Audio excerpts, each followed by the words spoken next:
आहोत मालेगाव नाशिक या रस्त्यावर, या हायवेजवळ हॉटेल जुनी गोदावरी. आणि हे जे कुत्रं आहे हे कोणीतरी पाळलं असावं आणि त्याचा जो एक पाय आहे तो पाय कुठेतरी कट झालेला आहे.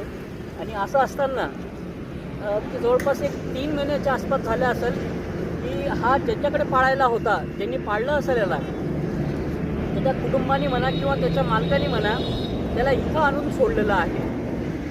तर माझं एक सांगणं आहे, जर आपली लायकी नसेल तर आपण असे पेट्स जे असतील ते पाळू नये. आणि जर कोणी पेट्स प्रेमी असतील ते त्यांना आव्हानसुद्धा आहे, जर याला जर कोणी असेल तर घेऊन जावा, याचे काहीतरी उपचार करा. आणि नक्कीच मी सुद्धा त्या गोष्टीला प्रयत्न करेल.